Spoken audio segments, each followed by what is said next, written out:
We like to say in rural development that we can build a community from the ground up. And with over 40 programs that we offer in housing, business, and cooperative and community facilities, we come really close to that.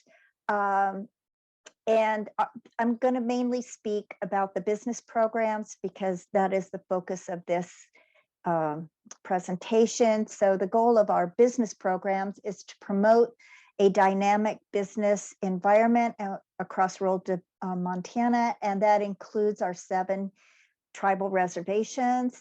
And we do that through partnerships that leverage investment resources and projects that create or preserve jobs, provide business development opportunities in rural residents, and help agriculture producers and rural small businesses decrease their energy costs and help meet the nation's energy needs.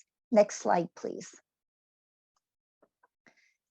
I want to talk about the Strategic Economic and Community Development Program. It's a special set-aside pool of funding for rural development projects, and rural development helps finance these projects by capitalizing on unique strengths of the community assets, identifying resources, and convening partnerships in leveraging federal, state, and local and private funding. And the SECD covers all 3 of our program fields: business, community facility, and housing. And projects that meet the requirements of SECD will compete for funding at the national office level. Next slide, please. The applicant and the project must meet the eligibility requirements of the covered program for which they're applying for, which varies by program. And the project must be physically located in a rural area or show that all of the beneficiaries of the services provided through the project will either reside in or be located in a rural area. And rural area definitions will change according to our programs, and we'll go over which ones are eligible in the next few slides. So next slide, please. The annual Rural Business Development Grant application cycle, the NOSA, which is our Notice of Solicitation for Applications, opened on September 27th and will close February 28th. The RBDG, as we like to affectionately call it, is divided into 2 component area or competition areas: the opportunity and enterprise funding. And the main difference between them is who the beneficiary of the application is going to be. If it's benefiting a community and not a business directly, then it's an opportunity project. And if it benefits a business directly, then it's an enterprise project. Our state office receives an appropriation of funds each year for projects in our state. And then we also have a national competition for SECD, persistent poverty, and Native American set-aside projects. Next slide, please. So for the RBDG program, ineligible areas are the metropolitan areas of Billings, Great Falls, and Missoula, any area that has greater than 50,000 in population. When the 2020 census comes out, Bozeman will become ineligible as well. However, areas outside of these cities may be eligible. So we encourage you to work with your local specialists to determine eligibility for your project. Opportunity projects may include feasibility studies for communities, trailhead mapping, floodplain studies, and recreation infrastructure plans. As an example, Blaine County and Prairie County have just completed their levee studies. Beaverhead County did a tourism map project. Shoto, the city of Shoto, actually did a digital tourism mapping and trail signs. And the city of Troy is in the middle of their recreation infrastructure plan. Next slide, please. Feasibility studies for the establishment of an outdoor recreation business would be eligible for enterprise funding. And if an eligible applicant is looking to start a small revolving loan fund that they can build on, this program is a great tool for them. When we look at real estate and machinery and equipment, we do want to caution you that the applicant must own the equipment or the real estate and must lease it to the ultimate recipient business at fair market rents. You cannot pass that on to the business. One of our projects that we funded through the RBDG enterprise was a recreation project for R.L. Winston Fly Rod Company. They went through an expansion and they had a feasibility study that was done for that expansion. Next slide, please. The 1RD Business and Industry Guaranteed Loan Program, or the BNI, is actually a funding program. So we're going from planning projects now into funding for recreation businesses. And the 1RD BNI Guaranteed Program is funded year round. Next slide, please. The BNI program is lender driven, which means that the lender is our client and the borrower is their client. The lender and the borrower negotiate the rates and terms, and we just guarantee it at 80% against loss. The lender is responsible for all of the servicing on the loan, and since it's equivalent to a federally backed security, the guarantee is like an insurance policy for the lender, which encourages them to fund projects that they normally couldn't because it doesn't count against the lender's loan limits, thus extending the lender's capacity. It can help the borrower by obtaining higher loan limits at competitive interest rates for longer repayment terms. And it can help leverage investments in opportunity zones. Next slide, please. Eligible projects that support tourism and outdoor recreation include outdoor equipment businesses, hotels, motels, bed and breakfast, RV parks, campgrounds, and convenience stores. An example, we've actually funded restaurants and hotels in Lewistown, Libby, and Fort Benton.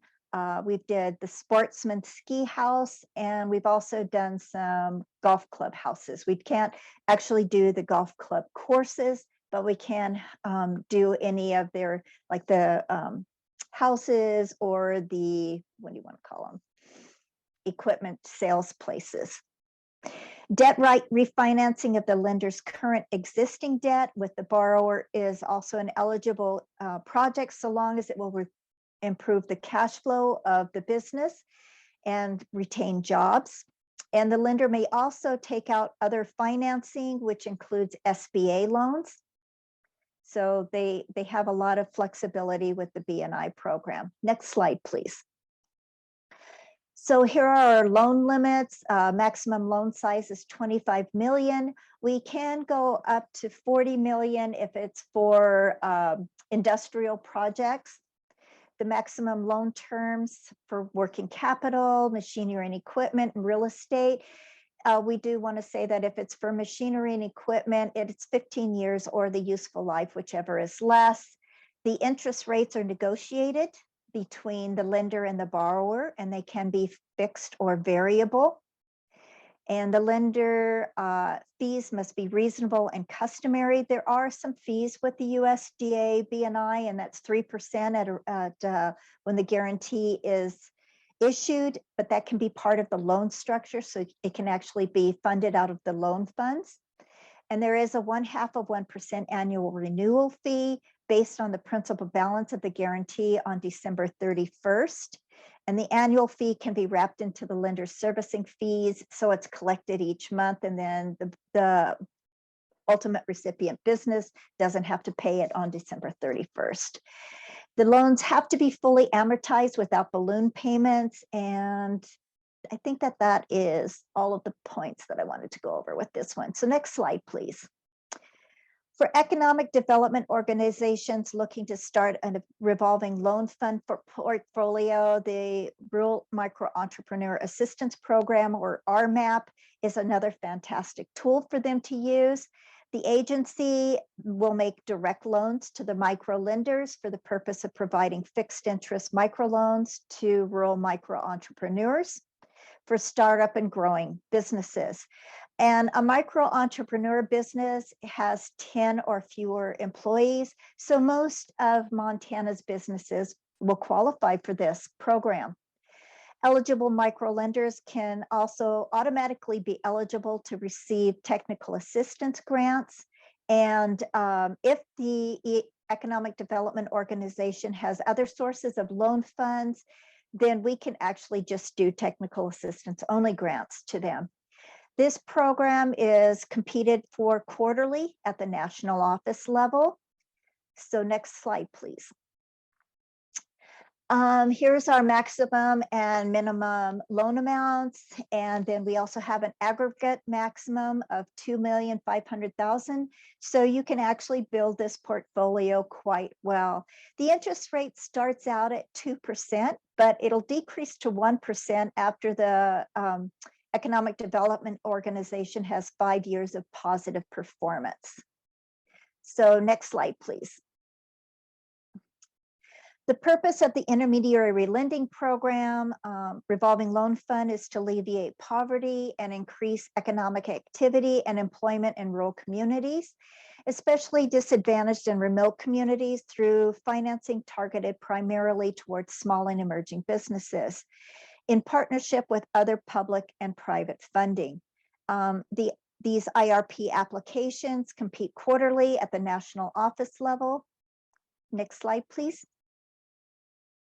Eligible applicants include private nonprofit corporations, such as our economic development organizations, public agencies, such as state, local government and branches thereof, federally recognized tribes.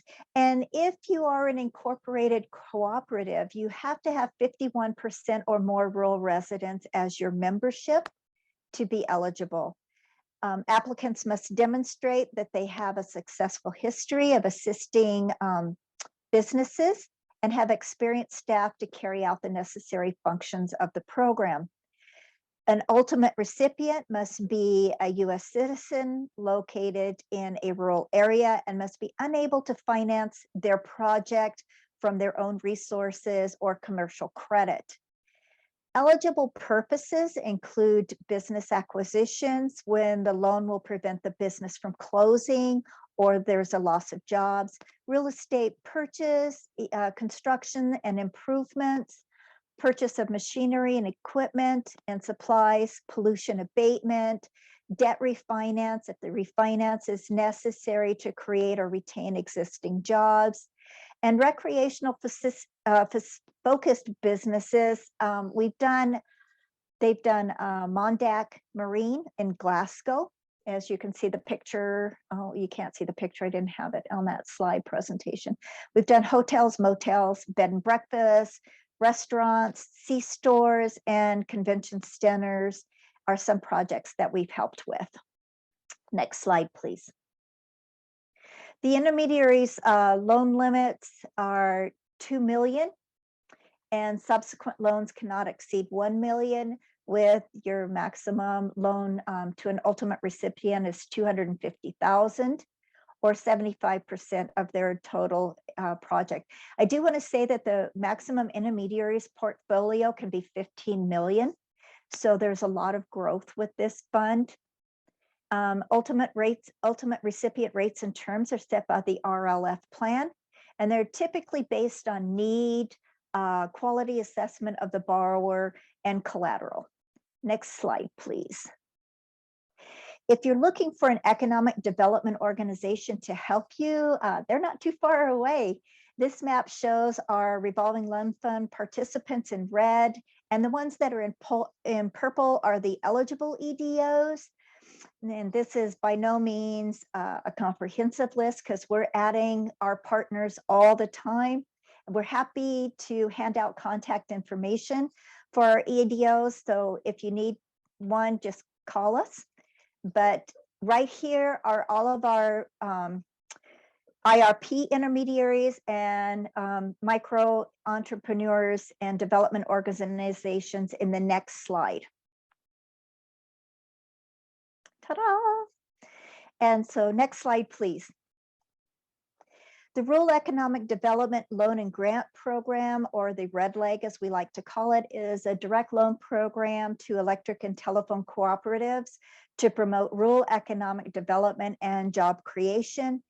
The applications compete on a quarterly basis at the national office level, and this program may be matched with other programs such as Community Facility or BNI. This is the only pass-through loan program that we have, and its uses are wide and diverse. It can be used for a lot of different things, as I'll go over later on. Just as a word of caution, people tend to get the grant portion mixed up because they think that it's a grant to an ultimate recipient business, and it's not. The red grant is the intermediary's way to seed a revolving loan fund that they can use for other programs. It is not a pass-through grant. Next slide, please. This business can, or program can assist many businesses with their startup costs and expansion, including machinery, equipment, real estate, and it can also fund community facility projects as defined in 7 CFR 4280.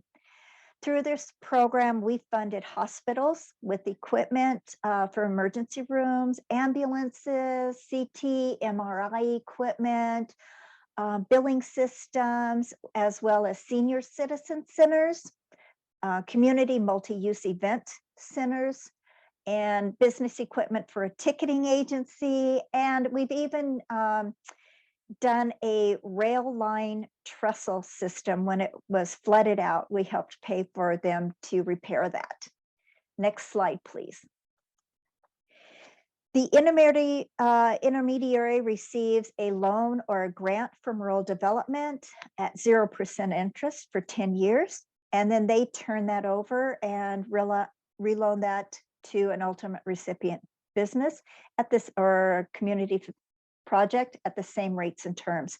There is a 2-year deferral period that can be used by the business or the community facility project to get it off the ground. If the intermediary applies for a red loan, the 20% cost share may come from the ultimate recipient. If they're applying for a red grant, they have to actually provide that 20% match. And the intermediary must have a lending system in place as they service the loan, and they're responsible for the repayment, even if the case of the ultimate recipient business defaulting on it. Next slide, please. And if you don't know who your local telephone or electric cooperative may be, please access these websites. They'll be able to get you in contact with an intermediary. One word of, I guess, encouragement here is if you're looking to do a red loan or a red grant and your local electric or telephone cooperative is not interested in doing the project, ask them if they'd be willing to see if another electric or telephone cooperative can come into their area to do this project. They do a lot of cooperation between these cooperatives, so we can make sure that that project can be funded for you.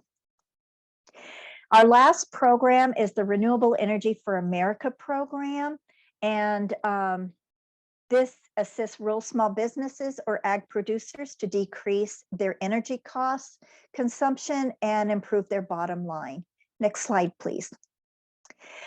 We normally see solar renewable energy system projects, but we do have a handful of wind and hydroelectric and some biomass or anaerobic digester projects. For energy efficient improvements, these include energy efficient windows, doors, garage doors, HVAC systems, water heaters, appliances such as coolers in commercial kitchens, C-stores or grocery stores, ranges and ovens in restaurants, washers and dryers and laundromats. We can also help with replacing incandescent lighting with LED lighting, putting in insulation in buildings, and replacing pivots or grain dryers in silos. So it's pretty diverse here. We've done cabin projects, lodges, fitness centers, ski resorts, stables, fly fishing businesses, and even rafting businesses. So there's a lot that we can do to help support recreational businesses. The REAP may not be used for any residential real estate. That includes single family housing, multifamily housing, or Airbnb type projects. We can't help with farm tillage equipment, used equipment, or vehicles either. Next slide, please. These are our rates and terms for an energy grant. It's 25% of eligible project costs, and there's the minimum and maximum there for you for the renewable energy system and energy efficiency improvements. And then we also can do a guaranteed loan for up to 75% of eligible project costs. If the application is a combination of grant and loan, the guaranteed portion would only be 50%. The grant would be 25%, and then we've got a 25% match that has to come from the ultimate recipient. So this does not mean that it has to come straight out of their pocket. We can use any other form of equity into it, such as DEQ's loan program or other state and local funding that may be available to them. Next slide, please. Well, we're at the end of my presentation. Here's our contact information. And as I promised, there's the map that shows you all of the areas. My area is in pink. The Bozeman area is in green. Billings is in blue. Let me see if I can stop that. Then we have the yellow area is Kalispell, and Missoula is in kind of the orange area. Next slide, please. And we're also on Twitter. So if you follow us, get on Twitter and follow us. We are always updating projects and programs that we're doing. And our website will also have all of our regulations and application materials and any other information that you may need. And that's it for me.